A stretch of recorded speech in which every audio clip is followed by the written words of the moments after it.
There are many ways to make your way through the Star Citizen universe, but at the center of nearly all of them is what's referred to as the vehicle experience. More than just the cool looks of a sleek exterior, the amount of cargo you can carry, or the ordnance you can bring down upon your adversaries, the vehicle experience is perhaps best defined as the way in which you interact with the cockpit around you, from what you can see and when to what you can do and how. That's why an initiative begun last year became formalized at the start of 2020 with the creation of our new Vehicle Experience Team, a small strike unit dedicated exclusively to the adventure of piloting your spaceships. And we sat down with some of these members to discuss not only what brought them to the team, but what they're currently working on, what they've already accomplished, and what lies ahead for their future.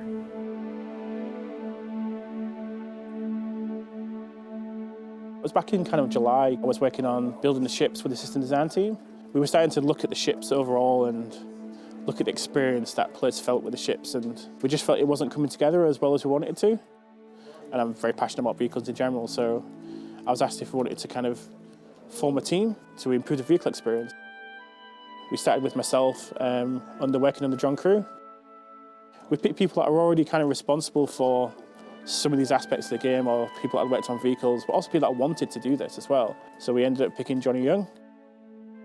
We also took on Robert Johnson as well as lead programmer, so it made sense to have a kind of stronger lead for the influence of the team. We looked at kind of planning ahead, and so we brought in Lucy to the team. And Lucy's been critical to not only the day-to-day organisation of the team, but also the future planning of the team. So we started to work on the third-person camera first. And then we looked at, well, if we're going to do the third-person camera, let's do the first-person camera as well. So we looked at bringing someone in who's really good with the first-person experience and who's really passionate about that. So towards the end of last year, we brought in Yogi. I joined CIG in summer 2017 as a senior audio programmer. Though over the course of the last year, especially during the middle, I started investigating a little bit more into head tracking. Also, I'm currently a glider pilot in training. So there's a lot of little things which I feel I could bring into the vehicle experience to make it just nicer, more immersive and more exciting. So I asked my lead if I could invest some time to improve it. So I'm one of the programmers on the team.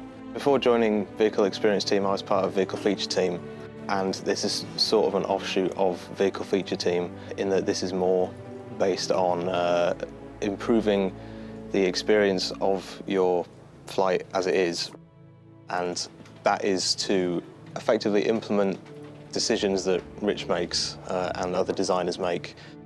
So all these things coming together from people who are really invested in this and have this focus on this one part of the game just feels amazing. You can get a lot of stuff done.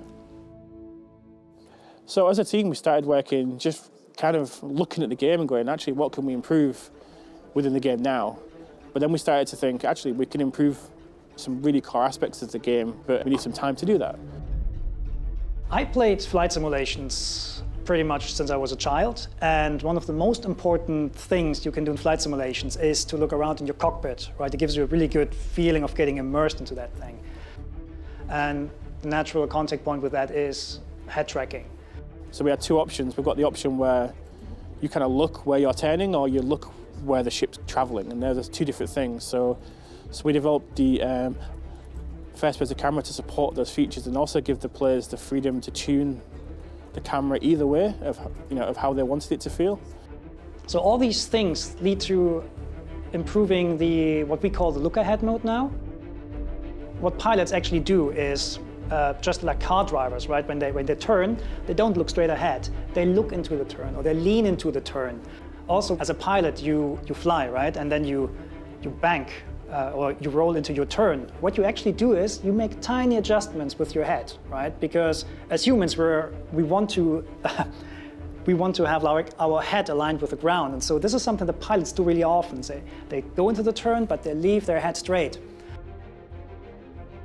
A thing we did most recently was to rework how aiming works in ships, because we took a look at the control schemes that we have in the game. We can control the game with mouse, with a gamepad, or with a HOTAS, but at the same time we have a lot of different key bindings we have. Looking around, aiming, controlling the ship.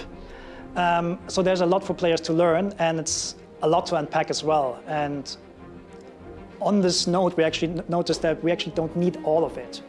So a big thing that happens is what we internally call the aiming unification. So you can see that's not me. So that isn't me doing it all the time. That just automatically retargets the missiles every time it comes back on screen within that window.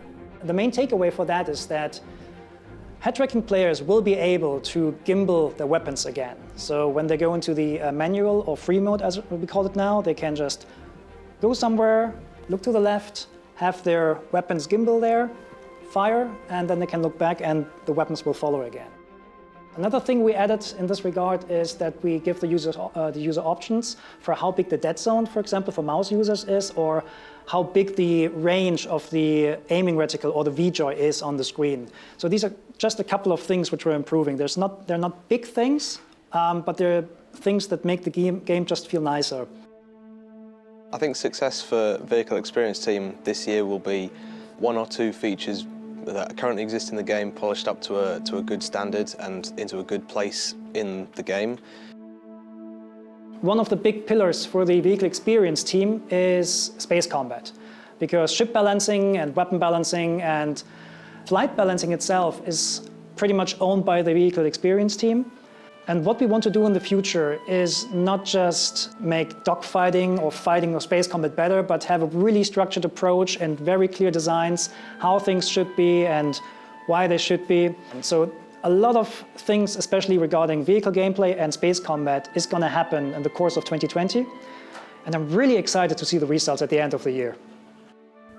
Now, with reviews of the previous year affected, the myriad of planning weeks executed, and all those top-of-the-year summits ended, it's time once again to bring back an old ISC favorite and crack the lid on this month's Sprint Report.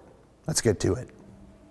Let's begin with a follow-up to last week's look at the Kleischer Rehabilitation Facility, coming online in Alpha 3.9 with these images of a functional boxing ring that's been completed by the props team and is ready to be integrated. Now, of course, for those less interested in a fair fight, the team has also been exploring, we'll call them improvised melee weapons you may or may not find during your stay in the underground prison. Is tetanus an actor status? Continuing with the prison theme are these images of the prison jumpsuit and mining backpack being developed by the character art team. Now, the backpack's been an interesting challenge as it needs to be big enough to reduce the amount of times you have to go back and forth while working your sentence off, but not so big you can't fit into some of the more claustrophobic areas of the work mines below. The prison jumpsuit, the backpacks, the boxing ring, and more are scheduled to make their way to you when prisons come online in the upcoming Alpha 3.9. Moving up to the surface, the Planet Content team has been working on a geology asset rework now that our new organics shader has come online, seen here in these shots from the lava fields of Cellin.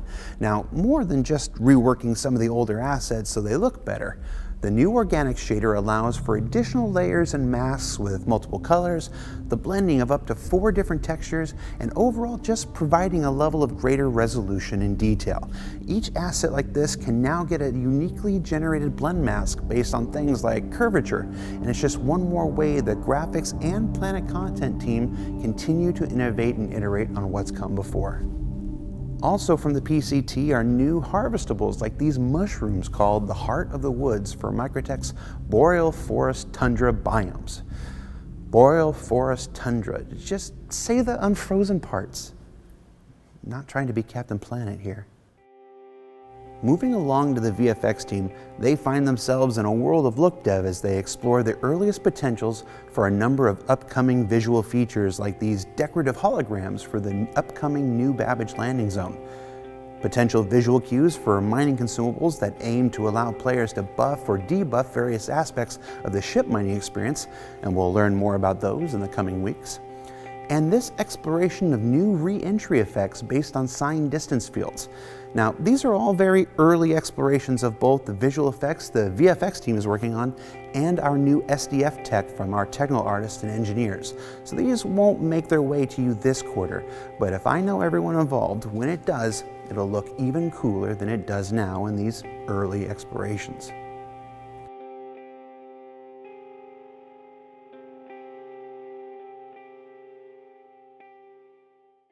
Lastly, let's talk spaceships and look at the work on the currently in development Cutlass Blue. Now, in the pipeline, this is still technically white box phase, but because most of the ship already exists thanks to work on the previous black and red, it can look further ahead than normal. The canopy is complete, and recently, 3 potential exterior liveries were presented for review. What do you think?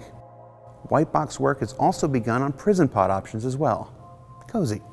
And finally, let's look at some images from the final art stages of the Anvil Carriage.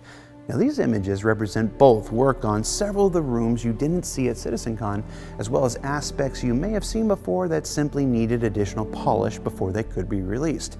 Now, if you remember our ship-shaped pipelines, final art isn't the final stage when all is said and done, but other teams have already begun the process of creating the LODs, the lighting, the damage states, and more ahead of its scheduled release this month. But for now, I'm just going to be quiet and let you look at some more of the pretty pictures.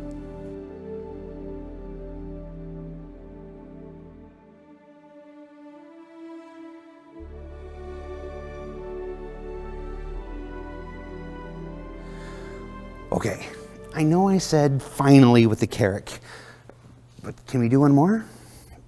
Junk crew, if I can't do one more, say something now or forever hold your peace. Sounds like permission to me.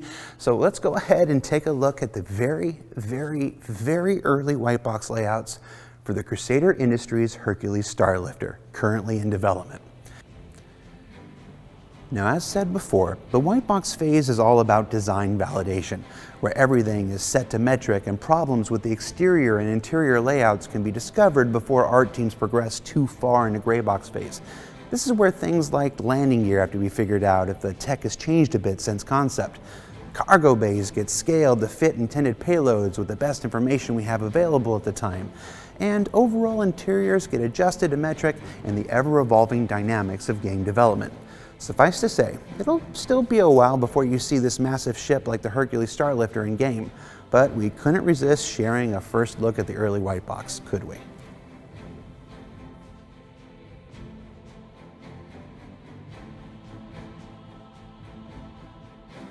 So with that, what did we learn this week? Well, we learned that the process of making spaceships fun to fly can take more than just the teams that build them and their features. That game development is an iterative process where everyone works to make the next version of something just a little bit better than the last. And that while we may call it a sprint report, the process is more akin to a marathon. That goes for game development and weekly video production. For Inside Star Citizen, I'm Jared Huckabee. We'll see you next week.